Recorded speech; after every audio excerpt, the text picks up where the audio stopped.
Hi, and welcome back. I'm John Dawson. Retirement changed a lot of things for me. And one of the more subtle ones was how I think about masculinity. Growing up, I had a very clear picture of what a man was supposed to be. A man provided. My dad modeled responsibility, independence, financial awareness. He didn't talk about masculinity in abstract terms. He lived it.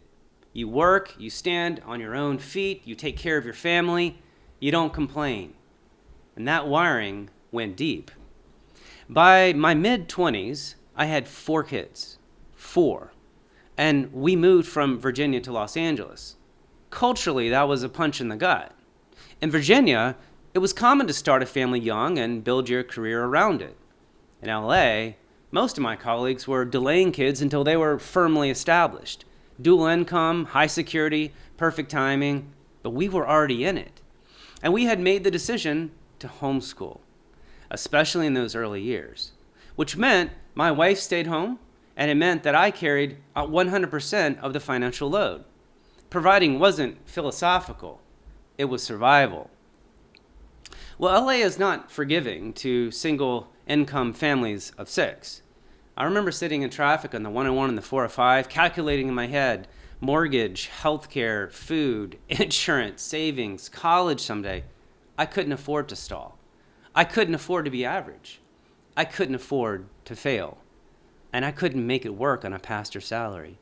So I pivoted into tech. And at night, I kept my web development agency alive, the side hustle that I'd started years early. It became necessary. Providing wasn't just what I did, it was who I was. And yes, if I'm honest, income became a kind of proxy for work. LA is a competitive market. Tech especially is meritocratic. Compensation is often tied directly to the value you create. That's just how the system works. So over time, I had to internalize that system. The market became the scoreboard. The higher the salary, the more it felt like objective validation.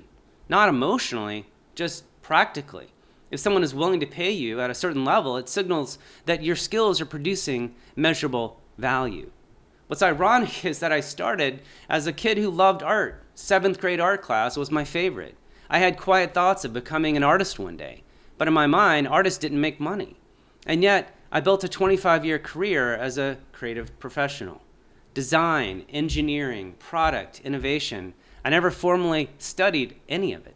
My undergrad was in recreation management, my grad degree in theology.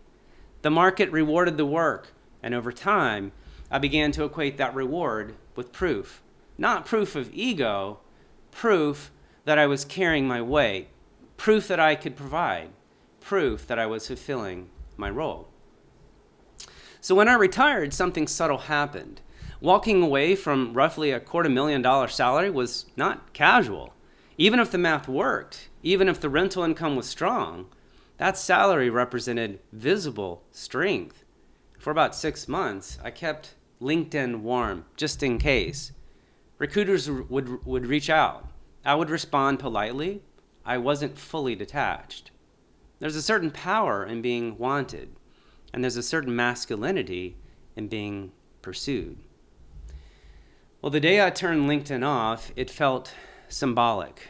Not dramatic, just quiet. I was choosing to no longer measure myself by the market. And I'd be lying if I said there wasn't a flicker of vulnerability in that moment.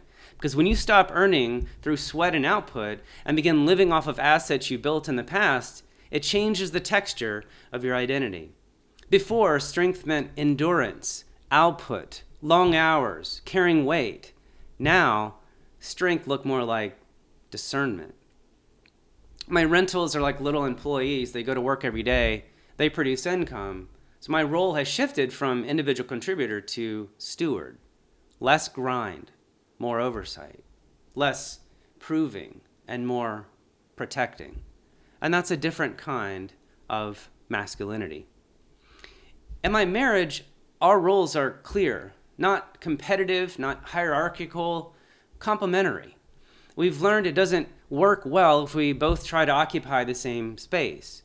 I believe that God made male and female different for a reason. Not better, different, balanced. But here's what retirement expanded for me. Strength is not just provision, it's presence, it's emotional steadiness, it's gentleness, it's knowing when to speak and when to listen. It's being a friend to my children instead of just their provider. It's being available to my wife without the low-grade tension of deadlines humming in the background. When masculinity is built only on income, retirement feels like subtraction. When masculinity includes wisdom, protection, spiritual leadership, humility, and love, retirement feels like refinement. I don't feel less like a man, but I do feel like the definition has matured in retirement.